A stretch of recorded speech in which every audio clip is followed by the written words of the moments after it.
अब देखो, ऐसे सिर्फ मूवी को हेट करने वाले हेटर्स ही बोलते हैं कि एक्चुअल में वे लोग भी बोलते हैं जो मूवी को पसंद भी करते हैं कि मूवी दूसरे मूवी से इंस्पायर्ड है या कॉपी है। मुझे ये तो नहीं पता, मगर उनके नज़रिए से ऐसे बातें बिल्कुल भी गलत नहीं है, क्योंकि बेशक जो दिखता है वही बिकता है। और दिख ये रहा है कि मूवी के कई सीन्स, बड़े सीन्स दूसरे मूवी के कई सीन से इंस्पिरेशन लेता है या आपके लैंग्वेज में कॉपी है। लेकिन सबसे पहली बात कि अब तुम मुझे भाषण न सुनाना कि तू भी तो हेटर है, मूवी को कॉपी बोल रहे हैं, तो इसका जवाब पाने के लिए अंत तक बने, उसके बाद ही फिर कुछ बोलना। तो मैं इस वीडियो में ऐसे दो मूवीज़ के साथ इसको लेकर बातें करूंगा जो हाँ सीन्स कहानी मिलता जुलता नज़र तो आएगा, लेकिन इसके अलावा कुछ और भी चीज़ें मिलते जुलते नज़र आएंगे जिसके बारे में कोई बात ही नहीं करता। और वहीं लोकेश कनगराज के स्टाइल के कि जैसे उनके मूवीज़ अक्सर कमल हसन के पुराने मूवीज़ से रेफरेंस लेते या इंस्पायर्ड होते दिखते ही हैं। तो इस बार क्या लियो भी उसी पाथ को फॉलो किया या नहीं, इस पे भी आगे बातें करेंगे।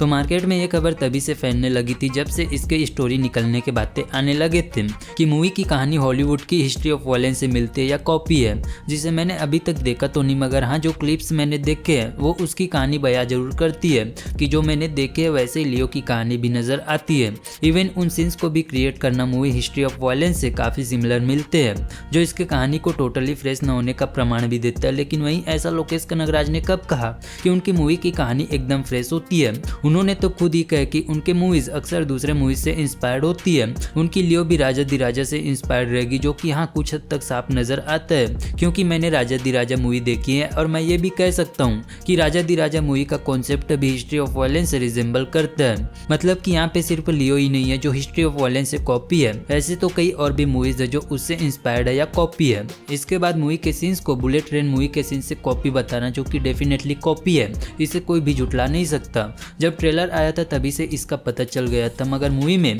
कुछ सीन्स और भी दिखे जो साफ साफ कॉपी किए हैं, ये भी बताती है, ऐसे आइकॉनिक शॉट्स भी। लेकिन इसके अलावा मूवी बुलेट ट्रेन से एक और चीज कॉपी किया है, उसे कोई भी नहीं बताएगा कि मूवी का कैमरा वर्क या डीओपी बुलेट ट्रेन से कॉपी किया है तुम्हारे लैंग्वेज में, जिसे मैं अपने लैंग्वेज में काफी बेहतरीन इंस्पिरेशन बोलूंगा कि मूवी कुछ सीन्स ही नहीं बल्कि उस चीज को भी अपनाने की कोशिश की जो उस मूवी की सबसे बड़ी खासियत रही हो, जिसे अपने मूवी में खूबसूरती के साथ निखारे हैं मगर अलग ही अंदाज में। मीन्स की बुलेट ट्रेन मूवी में जैसे कैमरा वर्क देखने मिले, जैसे डायरेक्शन देखने मिले, वैसे ही कुछ लियो में भी करने की कोशिश की है और काफ़ी अच्छी कोशिश की है कि उसका एहसास हमारे रोम रोम तक पहुंचता है, क्योंकि ये आपको भी पता है कि मूवी के हर एक शॉट में कैमरा वर्क कितना बेहतरीन नज़र आता है, जो नॉर्मल मूवीज़ के कैमरा वर्क डायरेक्शन से इसे कहीं डिफरेंट साबित करता है। वो कमाल मूवी ने दूसरे मूवी से इंस्पायर्ड होकर किया है और ऐसा किया है कि इंडियन सिनेमा में कुछ डिफरेंट ट्राई करते नजर आए हो, जहाँ मैंने सिर्फ इस एक सीन के चलते पूरी मूवी को देखा, जिसे देख के पता चला कि बेशक कॉपी किया है मगर ऐसे कॉपी किए हैं जिसके लिए गालियां नहीं बल्कि तालियां देनी चाहिए,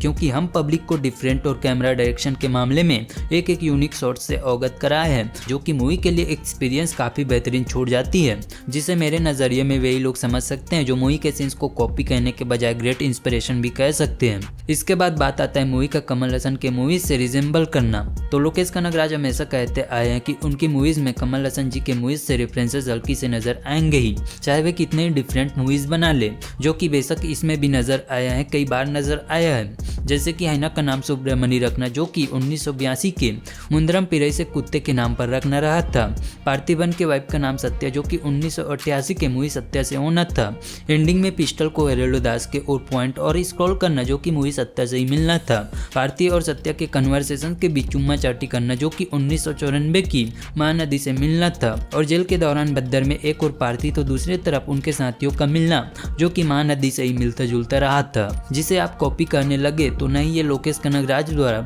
कमल हसन के मूवीज से रेफरेंस लेना रहा है। तो इस तरह मैं मूवी को बिल्कुल भी कोई कॉपी किए उस नजरिए से नहीं देखता। अब इतने बातों के बाद आप क्या सोचते हैं वो आप भी जाने।